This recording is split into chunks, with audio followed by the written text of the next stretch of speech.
Hey guys, welcome back to my channel. It's your girl, the Brooke Ashley, and today we are here to quickly discuss Kandi and the Gang Season 1, Episodes 9 and 10. So this is going to be a double recap, but it's not going to be too lengthy. I'm not going to go over every single scene because if I'm being honest, not a whole lot happened.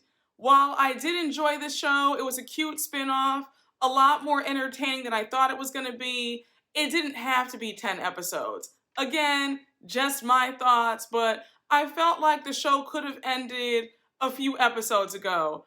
But with all that being said, let's just jump right on into this recap because we don't have a minute to spare. So in episode 9, it was pretty much centered around Patrick. We learned that he has this high-end essential oil line. The name is called Peau something. When I tell you he needs to change that name immediately, it's not catchy, it doesn't sound high-end, and it doesn't make me think of oils, okay? I think that Patrick was definitely one of the more irritating cast members. It seems like he was trying to be goofy on purpose. Like, I don't know, I just felt like he was putting on for the cameras. Because I really can't imagine that he acts like this in real life. Like, grow up. And I thought it was really funny because him, Shawndreca, Patrick, Brian, and Torin were all on Watch What Happens Live the other night. And Andy actually asked him about why didn't he have furniture in his apartment, especially since everybody at the housewarming had to stand. And he was like, no, I actually did have furniture, but I just wanted it to be like a standing social. And I'm like, I don't think that you had furniture, okay? I think that you're trying to save face now because everybody was reading you. Because for you to have your family, friends, your aunts, and your grandmother standing up, that's unacceptable. You know that nobody wants to stand up for hours on end. We see everybody at Patrick's photo shoot for his oil line. He's all, shirtless, oiled up. Of course, Torin is the creative director. I said, can everybody stop asking Torin to do photo shoots, parties, events, and nobody wants to pay him? Like, damn, can you give him a gift card or something? Like I've said in multiple recaps, I don't believe in trying to shortchange people. If you're doing a service for me, I don't want a freebie, I don't want a discount. If you give it to me, that's nice, but I'll pay full price. I never want to cheat somebody out of their services. We all have bills to pay, all right? Like, I would never try to nickel and dime someone, especially a friend. And Torin is way too nice because I would be like, look, I helped with your housewarming party for free, so I'm going to need a little bit of money for this too. It's too much. And then Patrick has Safari as a photographer. I'm like, doesn't she own a med spa? Now she's a photographer on the side too? Like, you're too cheap to hire a real photographer? It's like Patrick is always trying to cut corners on everything. But then again, we see who his family is because Kandi and Todd like to cheap out too. But nothing super major happened at the photo shoot. Brian and Shawndreca come in with these shirts that say, "You so crazy," and it's a picture of Phillip when he used to model. And he's shirtless, all oiled up. I thought that Phillip was going to get angry because we know how he is. He's very tightly wound. He gets angry really fast, so I was nervous that it was about to go left. But he was actually a good sport about it, and they all laughed it off. Now we see Brian at his apartment. Todd comes over because Brian is going to give a presentation to ask Todd to invest in his egg roll business. Because remember that Brian's trying to buy a food truck to expand his business because it's actually doing pretty well. Y'all know that I love Brian, so I'm just here for whatever he has to do. And I was so proud of him. He gave a great presentation. He broke everything down. He was able to explain how much the inventory cost him, how much profit he was making per egg roll. Like, he was prepared. So Brian finishes up his sales pitch to Todd, and he wants to know if Todd will give him $100,000 for 20% of his business. So Todd's thinking about it. He likes Brian's egg rolls. He's a fan, but he wants 50% of Brian's business. I was like, Todd, I understand that you're a businessman, but you have millions. you and Kandi own multiple businesses. Like, y'all have more money than you know what to do with. Why do you have to be so greedy and ask this young man for 50%? Why can't you just take the 20%? At least say 30, but I was like 50? Even Brian was like 50? Like, really? And it wasn't like Brian had asked you for $250,000 or $500,000. He only asked for $100,000. I thought that 20% was very reasonable. And I was screaming because Brian wasn't here for it either. He was like, I mean, can you do 49%? Like, at least let me be majority owner. You want it to be a 50-50 split? Like, really? Like, come on, bro. Like, cut me a break. If I were Brian, I would have said, if you want 50%, then I'm going to up how much I need. I'm going to ask you for $250 then instead of $100,000.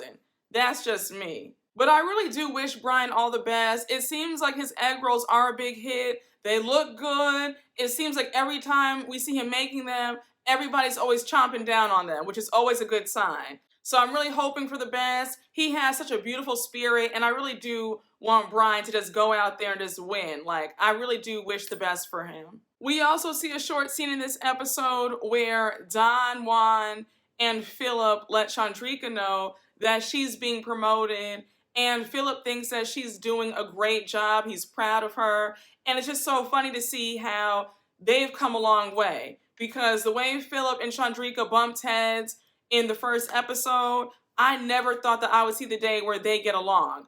But they're on great terms now. He thinks that she's doing a great job, and she's getting promotion, an increase in her pay, and she's excited. And Phillip, while you weren't my favorite person on this cast, you have come a long way. The first 5 episodes, I could not stand you.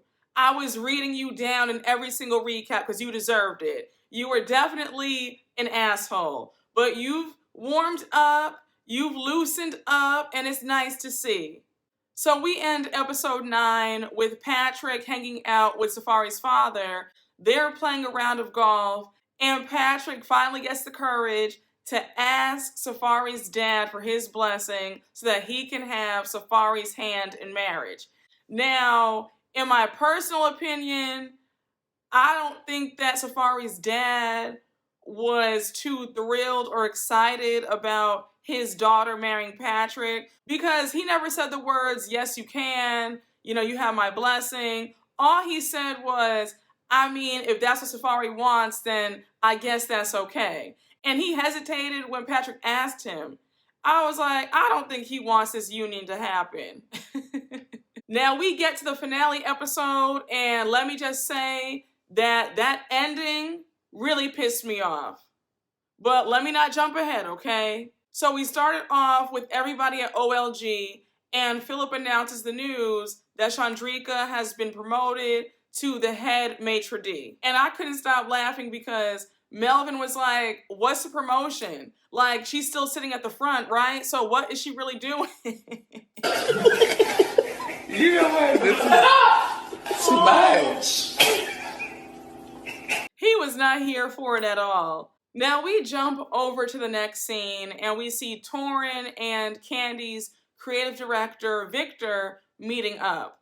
They're discussing the Friday Night Vibe event that Torin is putting together. Remember, earlier on in the season, we found out that Torin used to put the events together every Friday. People would come out, have a good time, and then COVID came, and then Torin left, so the events were no longer. But since he's back in the mix, he wants to put the events back on again, and he's excited.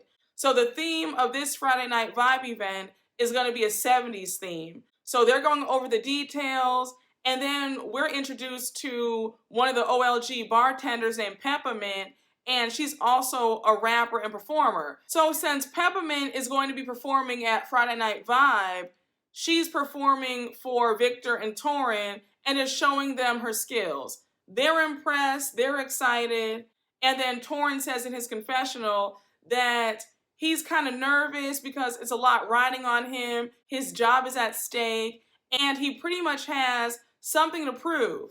Because remember that the way Torin quit OLG the first time, he didn't do it in the most professional manner. He just up and left one day with no explanation, and then they saw him on Instagram at the park drinking some wine. So while Torin and Victor are still going over the details for the event, Patrick comes in, and now he wants to know if Torin can help him out because he wants to set up this grand proposal to Safari at the event. And of course, he needs Torin's help for the free 99. I said, once again, I'm gonna need y'all to stop asking Torin for all these favors and freebies.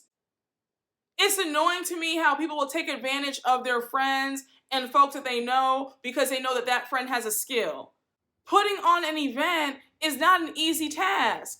And to expect your friend to do it for free, it's like, come on, Patrick.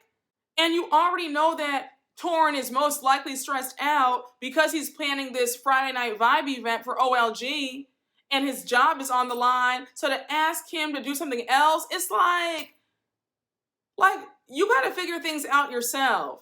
If you need help with event planning, you might have to call someone else and pay them. Now we move on to the next scene with Kandi, Todd at home, and then Phillip and Don Juan come over. So the three of them are pretty much just asking Phillip what have been his thoughts so far since working at OLG. So Kandi says, what do you think? And he's in good spirits. He says that he thinks that progress is being made and he's happy. So Todd starts asking Phillip who he thinks they should let go. Phillip says that the whole Dominique, Brandon, manager dating the bartender dynamic is a hot mess. He goes on to say that they should move forward with Brandon, but part ways with Dominique. I said, baby, the way Phillip is always itching to fire somebody. So then Kandi chimes in and brings up how she does not want to let go of Dominique because Dominique is one of their day ones and she likes her a lot. I will say, on this staff, you can definitely see who the favorites are because certain people get away with murder and others, they can't even chew gum the wrong way without them being suspended. It seems like they come down so hard on Brian for every little thing. But let somebody else show up late, drink at the bar, do this, kiss in the break room, date each other, that's okay. But certain people do one thing and it's just the end of the world. I can't stand that. If you're going to come down on one person, come down on everybody. Just my observation. Because Brandon and Dominique should have both been fired. If we're going by what the rule book says, y'all claim that it's against policy, so they should have been at least suspended. I'm still angry at how they did Brian in that one episode because he didn't deserve to be suspended. I would have told Phillip off too. So now Todd finally asks Phillip the question that they've all been dying to know. Is Phillip going to stay with them at OLG or are they going to part ways? So Phillip says, well, I wasn't planning to be working for anybody. I'm an independent contractor, but I guess I'll stay. They're super ecstatic. Kandi and Todd are glad. Don Juan is relieved. And Phillip says that he's super dedicated and he's going to be part of the OLG family for a bit longer. And I said, let's be real. Kandi and Todd are public figures. The staff now is on a TV show. The likelihood of them getting picked up for a second or third season, I can definitely see it. So he would be a fool to walk away. All right, so he wasn't fooling me. I already knew he was going to say yes. He wants those OLG checks and those Bravo checks and appearance checks, okay? Now we move on to a pretty touching scene with Patrick and his mother Weenie, and they are at a florist. He is getting 24 roses for Safari because he is going to propose to her that night at Friday Night Vibe. He's letting his mom know that he's ready to go the distance this time, and Safari is the woman of his dreams.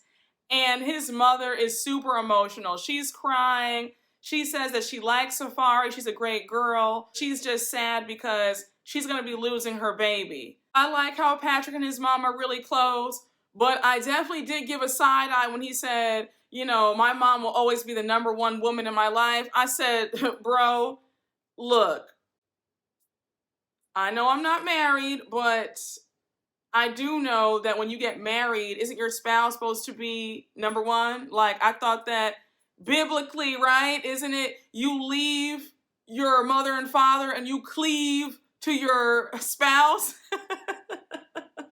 I was like, you're going to have some issues if you still have your parent as #1 when you have a spouse, right? That statement was giving real mama's boy. Not to get too off topic, but is that crazy Mama's Boy show still on TLC? I never watched it, but I did see a few clips floating around on Twitter, and the few clips that I did see pissed me off so bad. I was like, these women need lives. And I'm always confused, like, how does that happen? It's disturbing to watch, and the fact that their girlfriends or wives put up with this, it's like, are you guys insane? Why didn't you leave a long time ago? But thankfully, Patrick and Weenie don't seem to be like that. And it is good to know that Weenie does like Safari. So now we see that it is 4 hours until Friday Night Vibe, and Torin is stressed out. And I get it though, because you always have those nerves anytime you're hosting a big event or a party. You want to make sure that all the food is there, everybody has a good time. You don't want there to be, you know, any hiccups. So I do get it. And it's his job. So there's also that too. So mind you, we see Don, Juan, and Phillip to the side, and they're just watching Torin run around like a chicken with his head cut off. So Don Juan says, yeah, I mean, we'll see how this goes because I had called him earlier and asked if he needed some help. I'm thinking, if you see that Torin is visibly stressed out, then why don't you try to help him? Y'all talking about him on the side, making snide remarks, what does that do for anybody? So Torin comes over, he's telling them how there's no food runner for the event. He had made sure that there was, but for some reason, the wires got crossed, and now there's nobody there to bring the food out. So Don Juan gets nasty for no reason, and he says, this is your event, and you need to call and reach out for some help. So Torin's like, well, I did reach out to you and let you know that I did need help. So now Don Juan starts yelling about how he makes way too much money to be running around getting food. He's like, that's what we have interns for. I was like, Don Juan, are you serious right now? First of all, for you to say, well, this is your event, I was like, well, thank you, Captain Obvious. Tell us something that we don't know. Like, just such an asshole for no reason, and he made no sense. On one hand, you're telling him to reach out for help. Then when he says, I need help, now you're berating him saying, well, I make too much money to do that. Like, what are you talking about? And don't managers on jobs always say that no job is too big or small for anybody and it's all hands on deck? So if that's the motto, then you shouldn't be too big or too powerful to run to the store and grab a few things and help out. Also, since you're the manager, you should have already told a few servers at OLG, hey, we're gonna need you to help out at this event. I was just so irritated with Don Juan in this scene, I would have cursed him out. I can't stand people like that. They always want to kick you when you're down. They never offer a helping hand. Just always ready to berate you, critique you, belittle you. Like, I can't stand it. He is a nasty disposition. I don't like him. I've never liked him. And I don't understand why Kandi keeps him around. He's just so nasty. So now Torin storms away from Don Juan and Phillip, and rightfully so, because I would have done the same thing. I mean, I probably would have left the event because that's how mad I was watching it. So I know that Torin was heated, getting chewed out like that for no reason. So now the party finally begins. All the guests are in 70s attire. I thought that Kandi and Todd's costumes looked great. Todd won the night for me. I mean, he looked like a 70s pimp. He had the cane and everything. Like, he had the fro, the hat. Like, he really did a great job. I also love Dominique's costume as well. She was Donna Summers, and I thought that she nailed the look.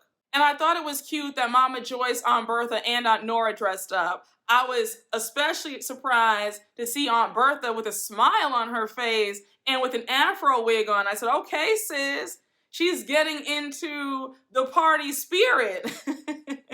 Because we know that Aunt Bertha does not smile for anything. So now we see Peppermint come up to perform. The whole crowd is loving her. And then we see that Kandi and Todd are really pleased with the event. Kandi says that Torin always did a great job, and this one is no exception. He killed it. Todd says that he does a great job, and it looks like Torin's job is safe. I said it better be safe. I mean, all the stress that he's gone through, all the freebies that he's given out, he better still have his job at OLG. And did y'all notice Don Juan stuffing his face while the party was going on with the egg rolls? So while the party's going on, everybody's having a good time, Phillip decides to pull Rashard over to discuss him drinking on the job. First of all, you guys are at an after-work event. If you want to address something with him, address it during work hours.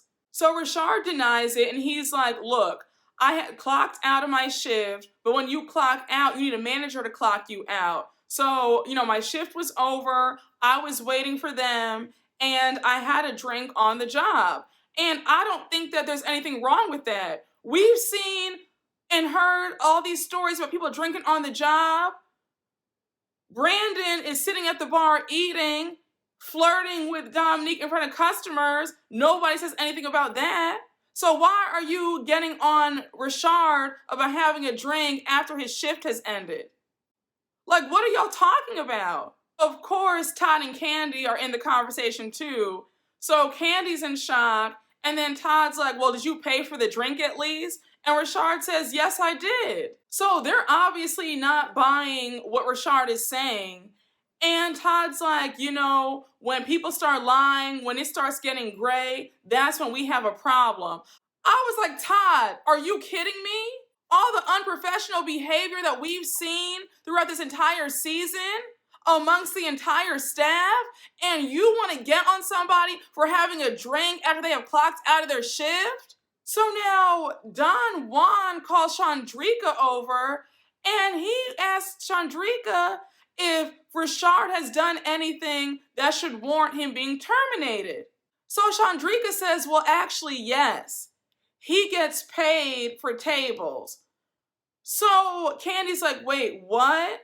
We find out that Rashard accepts tips, pretty much bribes to get guests to be bumped up on the wait list.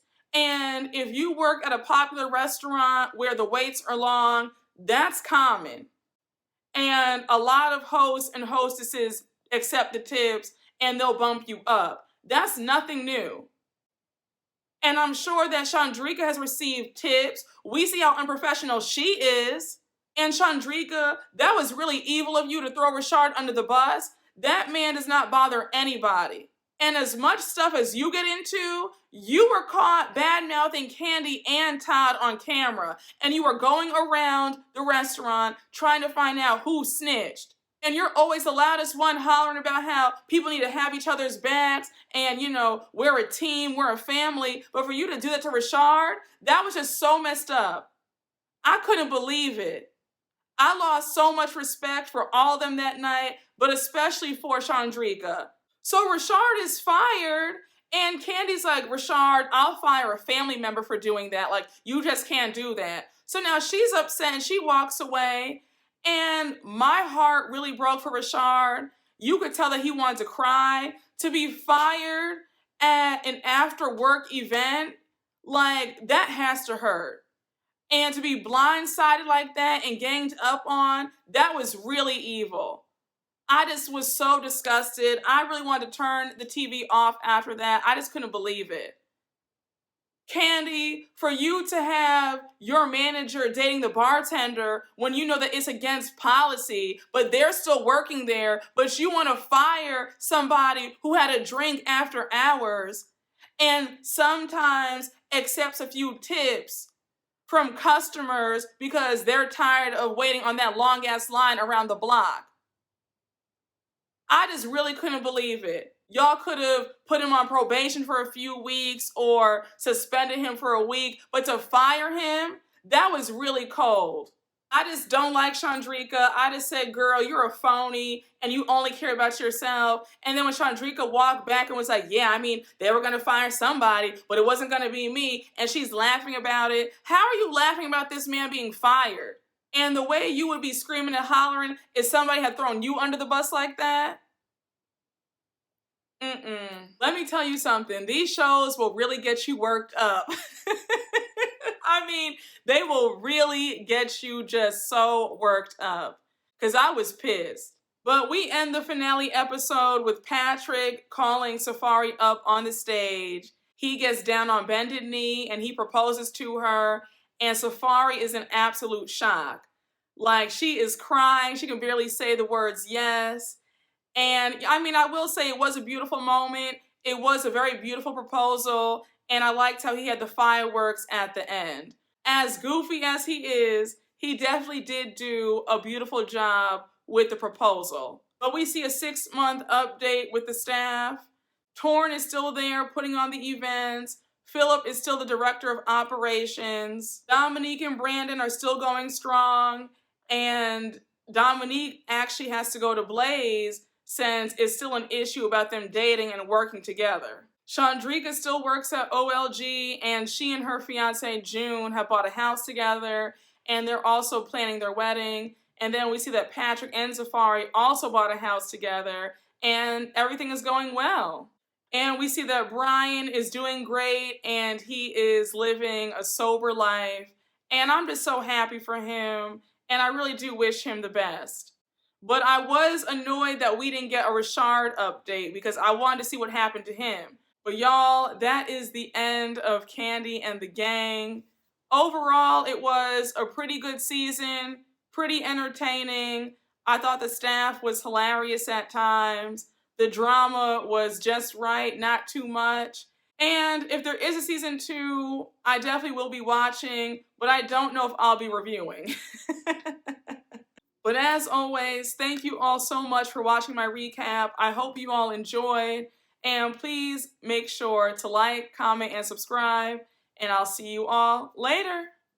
Bye.